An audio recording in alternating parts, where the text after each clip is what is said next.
কালি যেটো পেহেলগামত যেটো তাত গুলীবৰ্ষণৰ যেটো ঘটনা হ'ল ইয়াত সমগ্ৰ ভাৰতত বিজেপিয়ে প্ৰচাৰ কৰি আছে যে তাত সন্ত্ৰাসবাদীয়ে তেওঁলোকক নাম সুধি সুধি যদি হিন্দু হয় তেওঁলোকক গুলিয়াইছে, মুছলিম হলে গুলিওৱা নাই।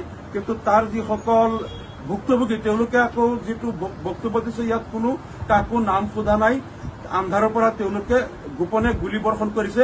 আমাৰ সন্দেহ পুলৱামাত যেটো চক্ৰই 300 কেজি RDX লৈ সেইদিনা বোমা বিস্ফোৰণ কৰি 42 জন CRPF জোৱানক শ্বহীদ কৰিছিল, কালিৰ ঘটনাটো সেই চক্ৰটোৱে কৰিছে। যদি কেন্দ্ৰীয় চৰকাৰে, মোদী চৰকাৰে যদি ইয়াৰো নিৰপেক্ষ তদন্ত নকৰে আৰু এই ঘটনাটোক লৈ সমগ্ৰ ভাৰতত যদি হিন্দু মুছলমানৰ মাজত এটা বৈষম্য আৰু বিভাজনৰ তেওঁলোকে ৰাজনীতি কৰে, তেনেহ'লে আমি বুজি পাম এইটো অমিত শ্বাহ আৰু নৰেন্দ্ৰ মোদীৰ ষড়যন্ত্ৰত হৈছে।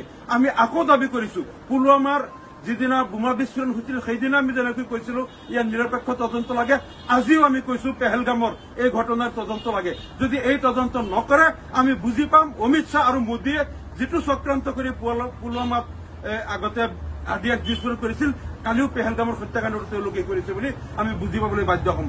কাৰণ জম্মু কাশ্মীৰৰ প্ৰাক্তন ৰাজ্যপাল SP মালিকে এই বিষয়টো লৈ কেন্দ্ৰীয় চৰকাৰক প্ৰকাশ্যে দোষাৰোপ কৰিছিল যে 300 কেজি RDX অমিত শ্বাহ আৰু নৰেন্দ্ৰ মোদীয়ে তাত আনিছিল আৰু তেওঁলোকৰ ছত্ৰছায়াত তাত বোমা বিস্ফোৰণ হৈছিল আৰু এইটোলৈ তেওঁলোকৰ বহুত বাক বিতণ্ড হৈছিল। আমাৰ সন্দেহ কাশ্মীৰত বাৰে বাৰে এই কেন্দ্ৰীয় চৰকাৰেই এই ঘটনাবিলাক কৰে যাতে সমগ্ৰ ভাৰতত মুছলমানৰ বিৰুদ্ধে তেওঁলোকে এটা হিংসা আৰু ঘৃণাৰ ভাৱ বিয়পাই দি যাতে তেওঁলোকে ৰাজনীতি কৰিব পাৰে।